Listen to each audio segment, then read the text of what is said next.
हमारे बीच में दुनिया के कई देश और कई संस्कृति है, उनकी अपनी अपनी सोच हो सकती है, उनके अपने तरीके हो सकते हैं, लेकिन भारत की संस्कृति दुनिया से हटके क्यों है, कैसी है? तो भारत की संस्कृति हजारों साल से कभी किसी देश पे आक्रमण करने की नहीं है। हमने किसी के देश की सीमाओं का समापन करके अपनी सीमा में मिलाने का कभी संकल्प नहीं किया।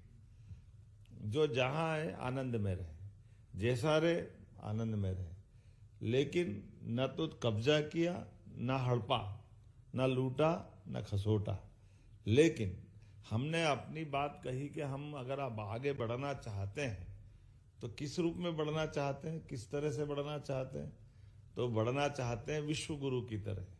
और विश्व गुरु जब बोलते हैं तो जो समझते हैं वो समझते हैं। राजदूत साहब ने भी तुरंत से पकड़ ली थी बात कि हमारे यहाँ गुरु कहते ही केवल हम अपने कर्मकांड से गुरु को नहीं जोड़ते। गुरु का अगर संधि विच्छेद करो तो आगे वाला शब्द गु मतलब अंधेरा, और रू का अर्थ है प्रकाश। तो अंधेरे से प्रकाश की ओर ले जाने वाला मार्ग गुरु शब्द है। तो अंधेरे से प्रकाश की ओर ले जाने वाला मार्ग मतलब भारतीय मार्ग है। तो हमारी अच्छाइयों को हम अपने प्रकाश से आलोकित करना चाहते हैं। तो आप तो खुद सूर्य देश में बैठे हो, इससे अच्छी क्या बात है? जापान का तो राज चिन्ह ही वही है, जिसके आधार पर हम अपने संस्कृति को और नजदीक पाते हैं। मैं कल बता ही रहा था कि हमारा अशोक चक्र और यहाँ का जापान के झंडे में के राष्ट्र ध्वज में लगा हुआ सूर्य चक्र, ये दोनों एक समानता है। सूर्य भी आलोकित रहता है 24 घंटे। कोई कहता सूर्यास्त हो गया, वो हो गया, सूर्यास्त कभी नहीं होता, वो तो पृथ्वी की दिशा बदल गई।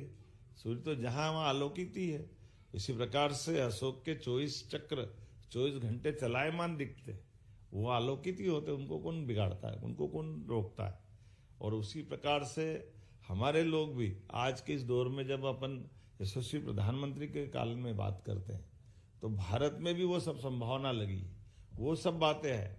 और आप देखो बदलते बदलते एकदम से कहाँ हम 11वें नंबर से 5वें नंबर पे आ गए, और 5वें नंबर पर आकर के अब हम सब किसी के लिए राह में मार्ग में बाधा नहीं बनेंगे।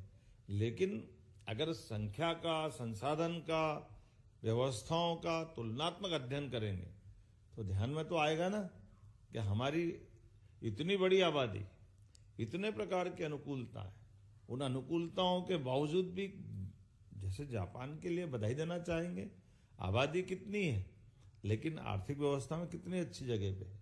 जर्मनी की आबादी कितनी, लेकिन आबादी की बजाय आर्थिक रूप से कैसे अच्छी जगह पे। तो हमारे लिए आज का समय इस रूप में है कि हम अब बदलते दौर में भारत की ताकत को भी पहचानें।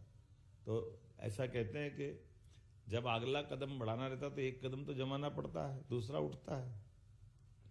तो वह आपका कदम जमा रहे, मैं इसीलिए बोलने आया हूं कि आपका कदम हिलना नहीं चाहिए। मध्य प्रदेश या अपने देश से भी जुड़ा रहना चाहिए। हमारे लिए अगला कदम आपके माध्यम से, आप जहां हैं वहां भी अच्छे से रहें, उस आनंद में भी रहे, इसमें कोई मना नहीं। यहाँ के प्रति भी वफादार रहे। यहाँ हमारा जो काम जमना चाहिए, लेकिन काम को फैलाना है तो हमारे लिए अब संभावना के लिए कहीं और दिमाग मत लगाना, केवल हिंदुस्तान में लगाना। ये निमंत्रण देने भी आया हूँ, अपनी जड़ों से जुड़ने की तरफ चलना है। और जड़ों से जुड़ करके हमको अपने देश की प्रगति से न केवल उसमें अपने योगदान देना है, बल्कि भावी पीढ़ी को भी हमारे संस्कारों से समृद्ध करना है। उनको उस भाव से अपने साथ रखना है, जिसके कारण से दुनिया में अभी कई ऐसे देश हैं जो भारत की ये छोटी छोटी बातों को भी समझ नहीं पाते। बहुत सारे प्रकार से भारत के ऐसे कई रहस्य है, उसमें परिवार परंपरा भी है, कुटुंब परंपरा भी है, संस्कार परंपरा भी है। इन सारी बातों को समझने में बहुत टाइम लगेगा, लेकिन मैं आपको भारी नहीं करूंगा। आप जरा आज विनोद के उसमें आए हैं, थोड़ा अपने लिए आनंद के लिए इस मौका का इंतजार कर रहे हैं, तो मैं मान के चलता हूं कि आप मध्य प्रदेश में, जब मैं मध्य प्रदेश सरकार की ओर से आया हूं तो मुझे यहाँ आके मालूम पड़ा कि पहला मुख्यमंत्री मध्य प्रदेश से जो यहाँ आया है। तो मुझे लगता है देर हो गई, थोड़ी माफी चाहता हूं, और जल्दी आना चाहिए था। कोई बात नहीं, जब जागे तब सवेरा है। तो जब यहाँ आए तो बहुत सारे प्रकार से आकर के काम किया है। एक काम ये भी किया है कि हमने कहा जापान के कई लोगों से, कई निवेशकों से बात करके ये भी बात हमने शेयर की कि भाई जापान में आर्थिक रूप से समृद्धि है, जापान की बहुत अच्छी बात है कि टेक्नोलॉजी बहुत अच्छी है, बहुत सारे प्रकार से जीवन शैली अच्छी है, बहुत अच्छी संभावना भी है, लेकिन जो भारत की या मध्य प्रदेश की अच्छी संभावना है उससे तुलना करो तो एक दूसरे के पूरक है। हमारे पास आबादी है, यहाँ आबादी की कमी है, अच्छे तकनीकी रूप से दक्ष लोगों की कमी है, या तकनीकी छोड़ो तो सामान्य काम करने वालों की भी कमी है। तो हमारे पास में एक तो मेन पावर जो है, इस मेन पावर को केवल भाषा सिखा करके भी हम एक दूसरे के पूरक बन सकते हैं। तो जो अभी आपकी संख्या कम दिख रही है, लगभग 50,000 बताया मुझे, 50,000 है ना, तो 50,000 से कब 1 लाख हो जाएगी पता ही नहीं चला, और 1 लाख से 1 करोड़ हो जाए उसमें क्या दिक्कत है? होना चाहिए कि नहीं होना चाहिए? अभी कौन से एरिया में वो 7,000 वाला आबादी का सबसे बड़ा इलाका, खुश होते रहते हैं, है ना? तो ऐसे आज मैं जितने निवेशकों से मिला उनने सबने कहा कि साहब आप तो सब दूर से भेजो, जहां से भेज सकते हो, हमारे सब द्वीप में इतनी आबादी है तो मजा आएगा, कोई परेशानी किसी को नहीं है।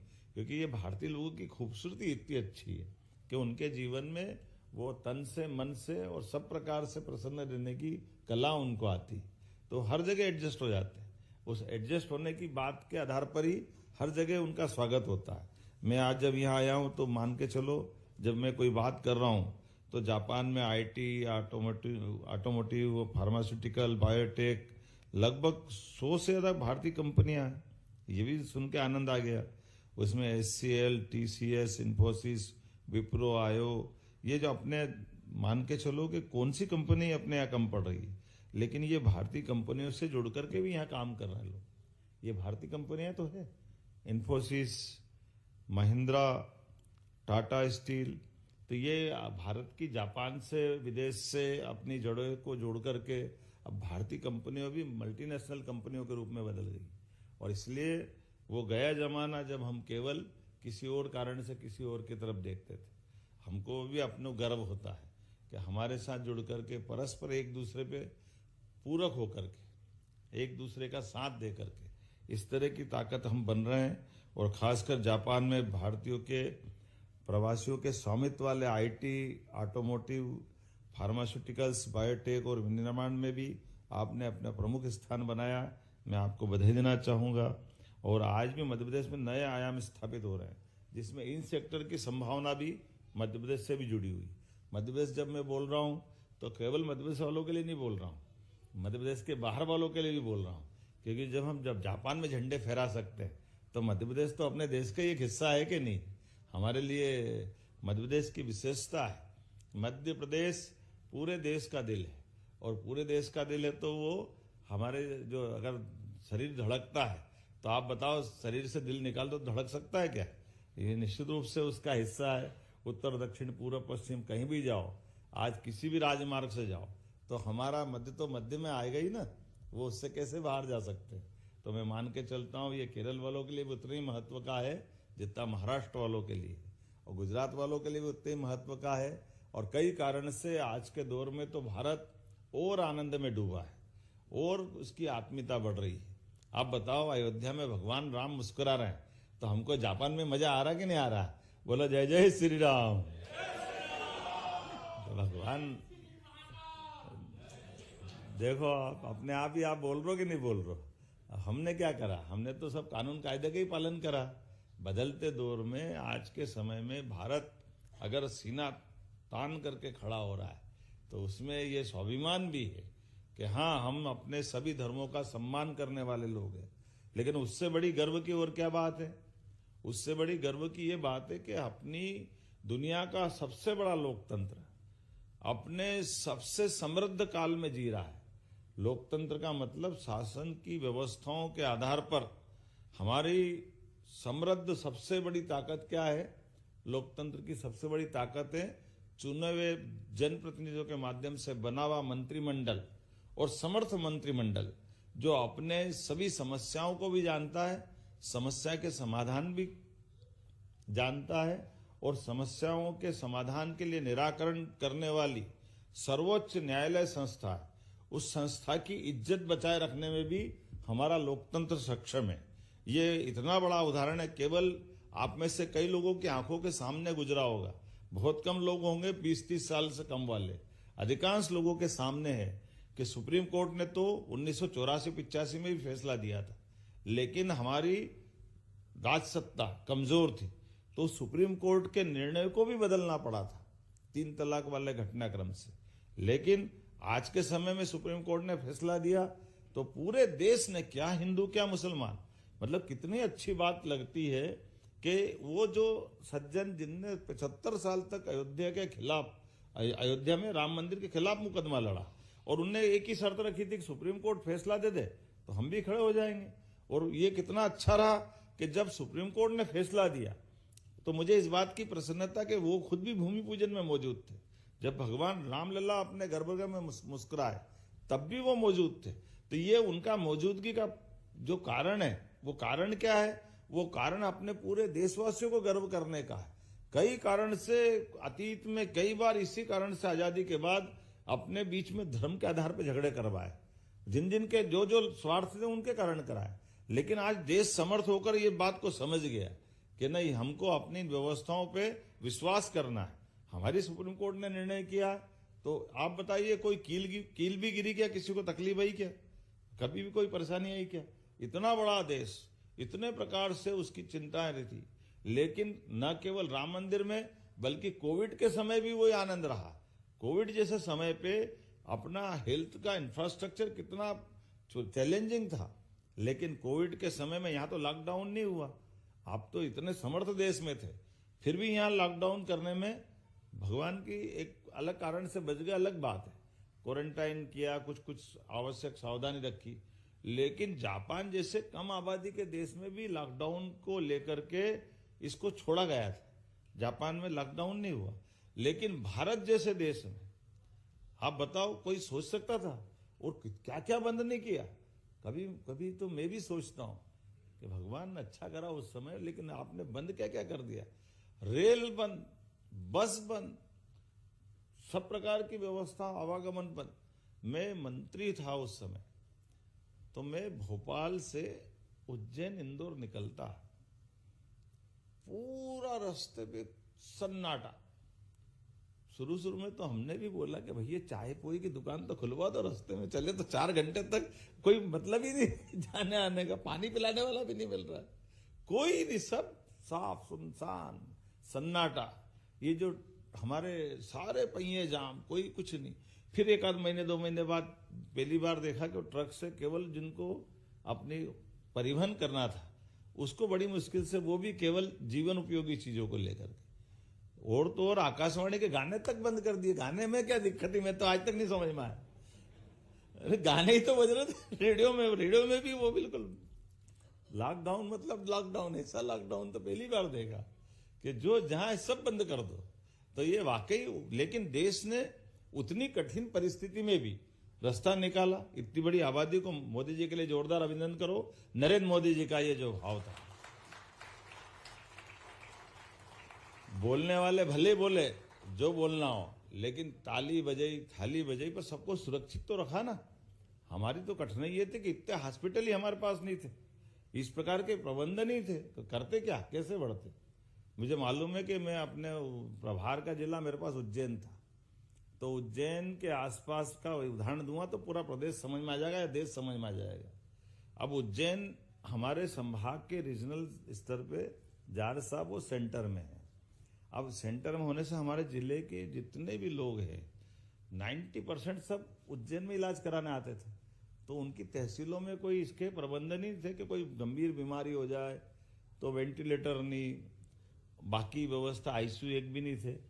अब जब हमको पहले दौर के बाद दूसरे में लगा कि और बढ़ेगा, फैलेगा, खतरनाक है, तो हमने कहा कि भाई जरा, मेरा एक मित्र विधायक थे महिदपुर में, तो हमने कहा आप भी अपने थोड़ा हॉस्पिटल के प्रबंधन कर लो टेम्परेरी। तो उन्होंने कहा यहाँ कोई बीमारी नहीं है, यहाँ कुछ होते ही नहीं है। मैंने क्यों? तो मैंने कहा मेरी जानकारी में था। मैंने कहा क्यों, महिदपुर में क्यों नहीं जरूरत है? बोले यहाँ कोई नहीं, यहाँ से जितने सब उज्जैन में भर्ती होते तुम बढ़ाओ वहाँ पे, हमको क्या लेने देना। मैंने, आप कल्पना करो विधायक साहब, कि उज्जैन की बाउंड्री पर नो एंट्री का बोर्ड लगेगा और आपके मरीज को अगर महिदपुर से बाहर नहीं जाने को जगह मिली और वो तड़फ के मरेगा तो आप उस दिन की कल्पना करो। तो बोला अच्छा ऐसा भी हो जाएगा क्या, उज्जैन में पूरी जगह भर जाएगी, क्योंकि अंदाजा ही नहीं था लोगों का। तो ये सब दूर हुआ था कि जहां कोई बस स्टैंड, उनके बस स्टैंड में था, हमने बस स्टैंड को आपातकालीन हॉस्पिटल के रूप में उसको उनकी वेंटिलेटर की ऑक्सीजन की लाइन वाइन डाल डूल करके वहां प्रबंधन कराया। कैसे करके भी जान बची, ये वो कठिन दौर था। अभी आज दोहराना थोड़ा अच्छा नहीं है, लेकिन इतना ही कह रहा हूं कि ये बदलते दौर में भारत ने अपनी सब तरफ से अपनी सारी चुनौतियों को पार किया है।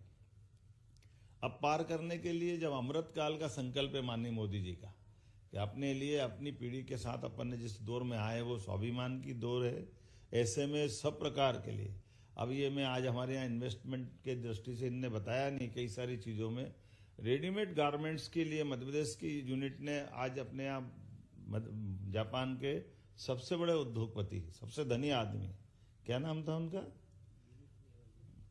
है यूनिक है ना। अब वो 75 साल की उम्र में भी हम कोई कारण से लेट हो गए तो 40 मिनट भी लेट होकर के, लेकिन वो मिल के गए और बाकायदा होमवर्क करके आए थे। वो इतने पक्के वाले थे कि वो रेडीमेड गारमेंट्स का उनका पूरे देश में दुनिया में बड़ा कामकाज है।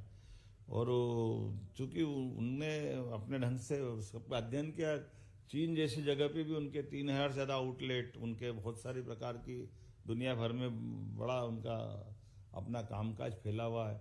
फिर उनने और बताया कि मेरे एक साथ वाले उनका भी ये काम है, लेकिन वो थोड़ा सा केमिकल के और दूसरे काम भी कर रहे हैं और बढ़िया ढंग से कर रहे हैं। बोले मुझे इस बात का भरोसा है कि इसमें सबसे अच्छी संभावना भारत में और मध्य प्रदेश में। तो मैं आपके यहाँ के बारे में विचार कर रहा हूँ, तो मैं तैयारी करके आया हूँ, होमवर्क करके आया हूँ। हमारे से ज़्यादा वो जान रहे थे हमको। फिर हमारे लोगों ने अपनी बात करी, समझाने का प्रयास किया। अब जब उनको एक बात पूरी समझ में आई और उस पर तो पहले ही हमसे ज़्यादा समझ के वही तैयार बैठे थे। फिर हमारे पीएस ने कहा कि जरा वो साथ में एक और आए, वो केमिकल का काम करते हैं, तो इनने कहा जरा केमिकल पे भी हमारी पॉलिसी है ये वो। तो उनने रोक दिया, ठहरो ठहरो ठहरो, एक जगह से ध्यान मत भटकाओ, जिधर आ रहा उधर ही आने दो, पहले इसी पे चलो, दूसरा धाई में मत करो। ये बिजनेस का तरीका है। इसको अपने यहाँ बोलते हैं ना, आधे मिले न पूरी, क्या बोलते हैं, आधे मिले न पूरी पावे। मालूम पड़ा कि जो है वो भी जाएगा। तो बोले आप तो एक ही लाइन पर हो, जो हो सकता है उसी पे बात करो। तो जो वो 75 साल की उम्र में भी अभी इतने उत्साह और उमंग के साथ भरे पड़े और अपने देश की इन सारी बातों को जानते समझते हुए व्यापार व्यवसाय के रास्ते निकाल रहे हैं। तो अब उस उम्र वाले भी निकाला तो अच्छी बात है, पर बाकी लोग तो अपने को पहले समझ में आना चाहिए कि ना आना चाहिए। इस उम्र में तीसरे देश जाकर के वहां अपनी बिजनेस की संभावना ढूंढ के खड़े हो रहे हैं और इस बात में विश्वास कर रहे हैं। तो आज अपने बीच में एक इतना अच्छा मौका है कि जब हम अपनी सारी पॉलिसियों को बता रहे हैं। अब ये बताओ, कभी रेडीमेड गारमेंट्स की पॉलिसी का के लिए मैं एक उदाहरण दूंगा। अभी आप में से यहाँ जितने लोग भी काम कर रहे हैं, ये बहुत धनी देश है, संपन्न देश है, सक्षम एजेंसियां हैं, लेकिन आपको कोई यहाँ किसी भी कंपनी में काम कर रहे हो तो प्रति व्यक्ति सरकार के द्वारा इंसेंटिव कोई पैसा दे रहे हैं यहाँ पे, सरकार के द्वारा किसी भी एजेंसी को, किसी व्यक्ति को मिल रहा है यहाँ पे। आप तनख्वाह पारोगे 15,000, 20,000, 50,000, तो लेबर को लेती है ना। देखो अब आपको मैं बता रहा हूं, अपने यहाँ भारत में मध्य प्रदेश के अंदर अगर अपना कोई परिवार का बच्चा रेडीमेड गारमेंट्स, अकेले उज्जैन के उदाहरण देता हूं, ये हमने प्रदेश भर में किया है। वो रेडीमेड गारमेंट्स पे कपड़े को केवल सिलाई मशीन पे सीने के लिए बहनें आएगी काम करने, तो मान लो 12,000, 15,000 तनख्वाह है, तो मध्य प्रदेश सरकार 5,000 रुपया प्रति लेबर को 10 साल तक देने की गारंटी दे रही। काम कर रहे हैं फैक्ट्री वाले के यहाँ, पैसा कौन दे रहा है, सरकार दे रही है। फैक्ट्री वाले का काम, फैक्ट्री का वो अपना प्रोडक्शन से, उत्पादन से कमाए खाए, वो अपना काम करे, लेकिन उसके बाद भी वो ऐसे रोजगार परक इंडस्ट्री चलाए। इसके पीछे भाव क्या है कि केवल मशीनीकरण से काम नहीं चलेगा, मशीनीकरण के पहले रोजगार चाहिए। तो रोजगार परक ऐसे उद्योग स्थापित करने के लिए ये सेक्टर में बता रहा हूं जिसमें रेडीमेड गारमेंट्स में, और केवल इसमें 5,000 रुपये लेबर नहीं दे रहे हैं, बल्कि हम वो जमीन की रजिस्ट्री करा रहा इंडस्ट्री की, तो उसमें स्टाम्प ड्यूटी की छूट दे रहे हैं। बिजली अगर कमर्शियल 8 रुपए में पड़ रही तो हम 10 साल तक 4 रुपए में दे रहे हैं। एक से सब मिला करके वो इंडस्ट्री, जिस इंडस्ट्री में 200% की छूट दे रहे हैं, 100 तो कम पड़ रहा है। अब बताओ, इससे बड़ी कोई बात होगी क्या? तो आज के समय में लोगों को प्रोत्साहन देने के लिए कितने प्रकार से आगे बढ़ रहे हैं। ये एक उदाहरण बताया, ऐसे सब प्रकार की चीजें मैं बहुत सारी बता सकता हूं। तो ये वर्तमान के समय में हमारे पास जो हाथ में है, उस हाथ में होने से ज्यादा अपने दिमाग में है। तो दिमाग का उपयोग करते करते, हल्दी तो ज्यादा ही खाते हैं भारतीय, सबको समझ में आती है, पेट भी सही रहता, दिमाग भी चलता है। ये अपने आयुर्वेद का नुस्खा घर पे जो आता है, परमात्मा की दया से बदलते दौर में ये सारी बातों की बहुत अनुकूलता है। ऐसे हर सेक्टर में कोई सेक्टर नहीं बच रहा है।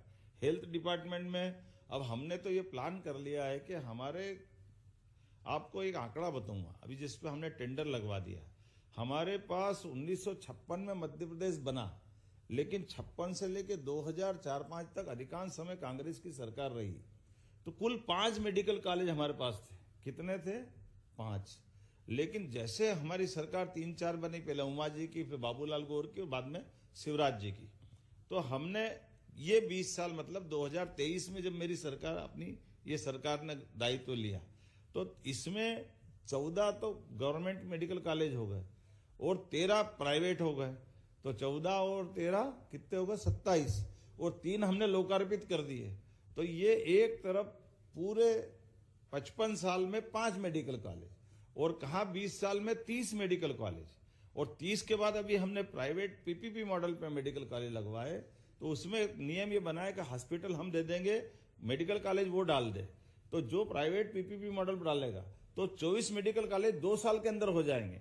तो अकेले मध्य प्रदेश में हमारे पास 50 मेडिकल कॉलेज हो जाएंगे।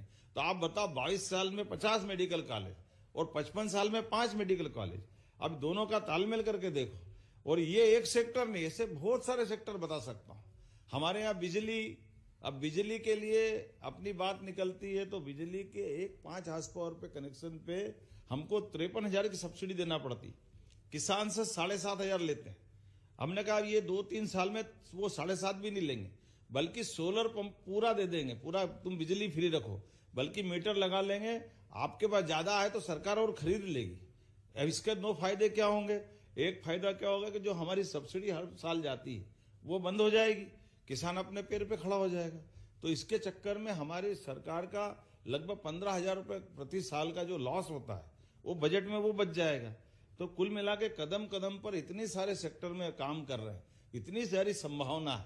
तो मैं समझता हूं कि आज के इस अवसर पर ये व्यापार व्यवसाय की दृष्टि से भी, देश प्रदेश को आगे बढ़ाने की दृष्टि से भी, आपके परिवार में भी बदलाव आने की दृष्टि से भी, बदलते समय में हम सब इनको खुली आंखों से देखें, इसको लागू करें। और इसीलिए आज अपने इन सब बातों को लेकर के अब लीडरशिप का भी काम बदल गया। केवल नेता बनकर के हम हाथ हिलाएं, भाषण दे के चले जाएं, ये समय नहीं है। माननीय मोदी जी के समय का सदुपयोग करना है। तो आज अपने पास दिन भर में इन्होंने भी मेरी बिल्कुल, आज मान के चलो कि चाय पानी के लिए भी नहीं छोड़ा, सुबह से रगड़ रगड़ के इतना जबरदस्त खींचा है।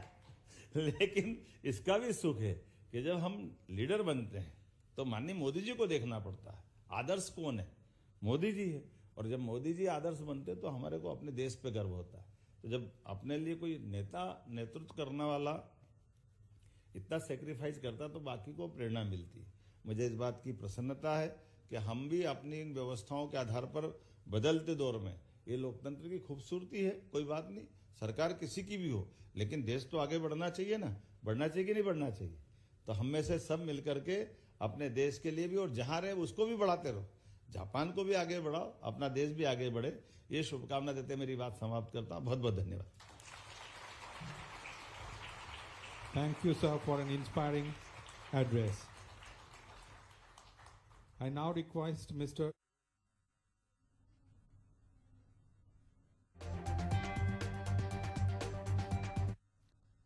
तो ये ये तस्वीर आप देख रहे हैं जापान के टोक्यो से, जहां फ्रेंड्स ऑफ मध्य प्रदेश के आयोजन में सीएम डॉक्टर मोहन यादव भारतीय मूल के लोगों से संवाद कर रहे हैं।